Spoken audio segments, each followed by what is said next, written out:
Nós vamos apresentar um trabalho sobre a política e a sociedade do Segundo Reinado.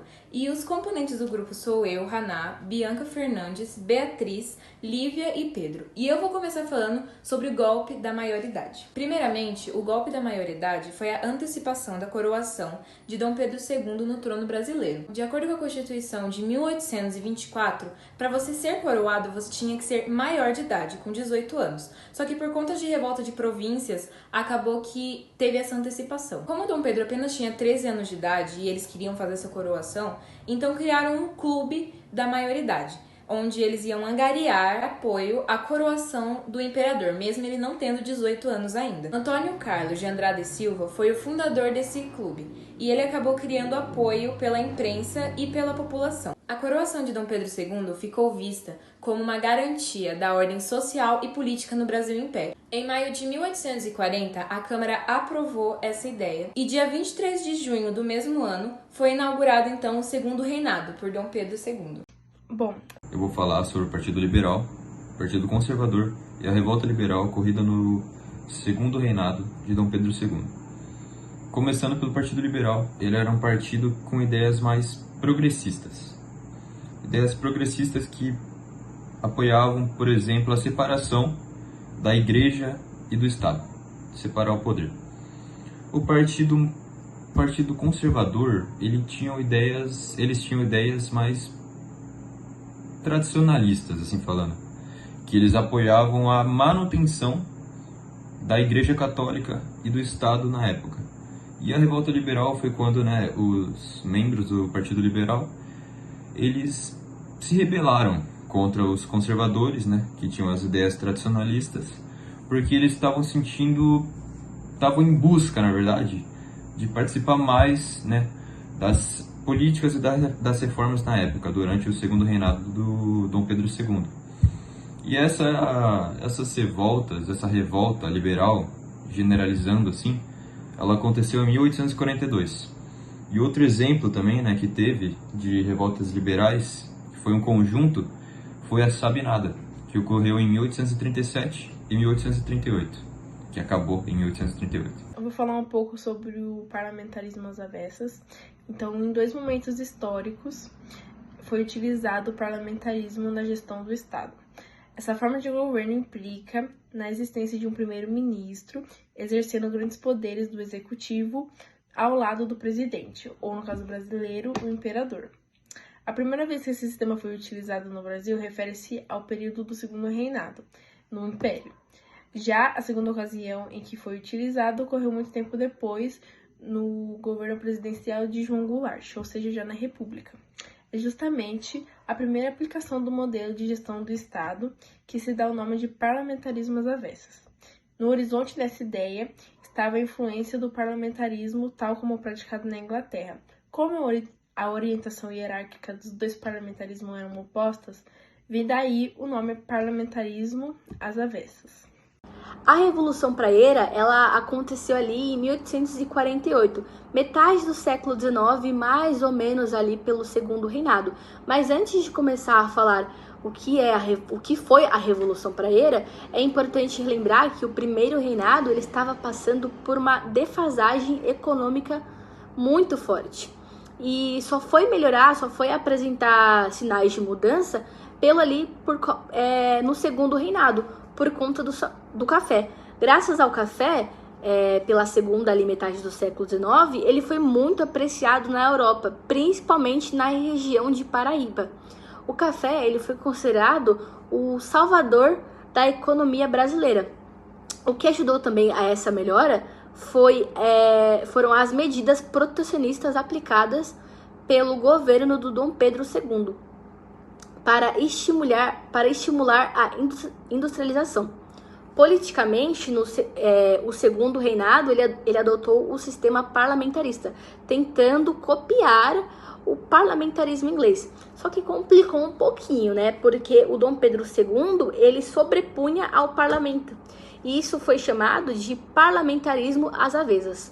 O nosso parlamentarismo era um pouquinho diferente do parlamentarismo inglês, porque o poder do parlamento inglês ele sobrepunha ao poder do rei. Só que o Dom Pedro, ele tinha o poder de mudar isso por conta da Constituição lá em 1824. Então ele tinha o poder de desfazer, mudar ministérios, censurar, esse tipo de coisa. E por conta disso, Pernambuco estava em uma situação política muito tensa, por conta que o domínio político das oligarquias rurais, que eram as famílias tradicionais, o nosso maior exemplo da família tradicional ali, era a família Cavalcante, que era a que dominava ali a política pernambucana. E isso havia enorme insatisfação das classes médias liberais em relação a esses políticos conservadores representando as oligarquias. E a partir de tudo isso se deu a Revolta Praieira, que essa revolução ela teve origem ali por conta do jornal, que se chamava o Diário Novo. Ele ficava ali na Rua da Praia por isso o nome Revolução Praieira, porque o jornal ele ficava ali mais ou menos na Rua da Praia. O jornal ele era de oposição liberal, então ele falava dessas rebeliões políticas e econômicas, por conta que a nossa economia estava sendo controlada pelos portugueses. Então, os comerciantes portugueses estavam tendo quase controlando tudo a nossa comercialização. E tudo era controlado.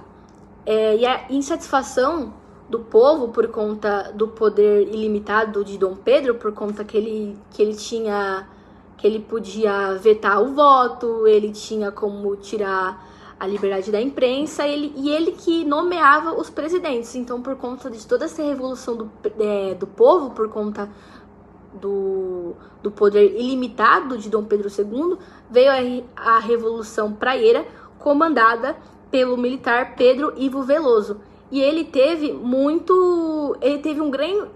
grande apoio popular, e ele conseguiu tomar Olinda e tentaram tomar Recife, mas a reação das tropas foram mais rápidas, então conseguiram deter o movimento e acabar com a Revolução Praieira.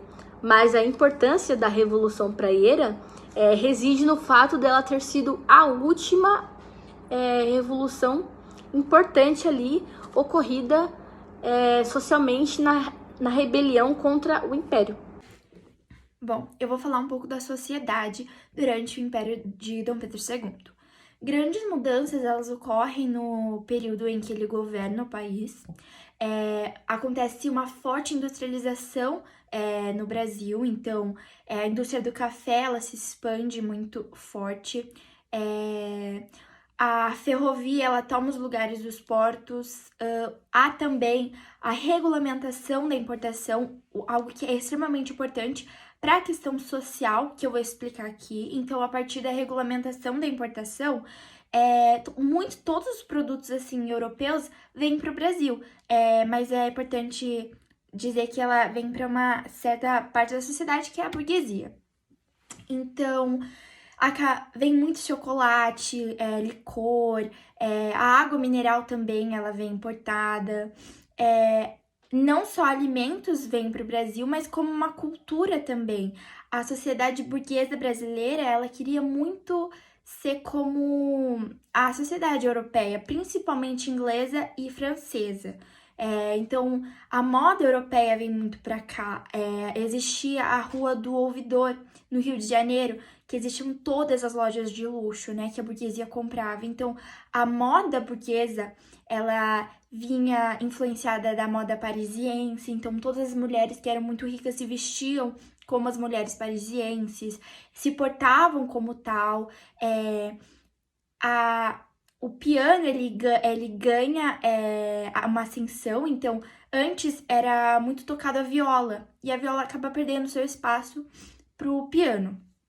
Algo muito interessante também que acontece as pessoas começam a ter uma consciência maior sobre higienização. Acontecem muitas doenças durante esse período, então as pessoas começam a se cuidar mais. Então, tomam mais banhos, também começa o uso de privadas, que até então não tinha, né? E começa a água começa a chegar nas casas, então facilitava a higienização das pessoas. Outra coisa também é que a energia elétrica chega no Brasil. Dom Pedro, ele sempre foi muito... ele sempre apoiou muito inovações científicas, então assim que começou a energia elétrica na Europa, ele já trouxe para o Brasil, para as áreas públicas, porque até então era utilizada energia a gás. Então ele traz energia elétrica. Aí a gente também vai falar um pouco sobre a literatura e a arte. Durante esse período passa o romantismo e o realismo. O romantismo, ele falava principalmente sobre romances indianistas, então falava sobre a pátria, a natureza.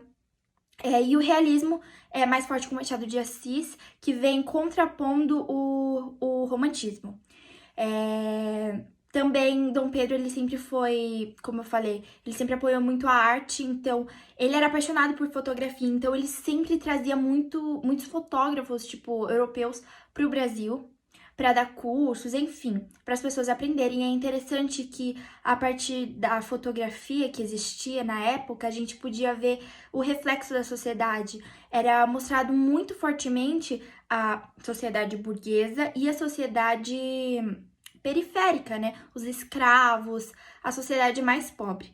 E a partir daí é interessante que a gente começa a cultura brasileira mesmo. Então a gente tem as músicas brasileiras, que existia a música erudita, né? Que era realmente influenciada pela Europa, mas a gente tinha a música brasileira, que vinha bastante ali do Nordeste, que é o frevo e machis, que é um estilo de música. E é isso. Essa é um pouco da sociedade durante o Império de Dom Pedro II.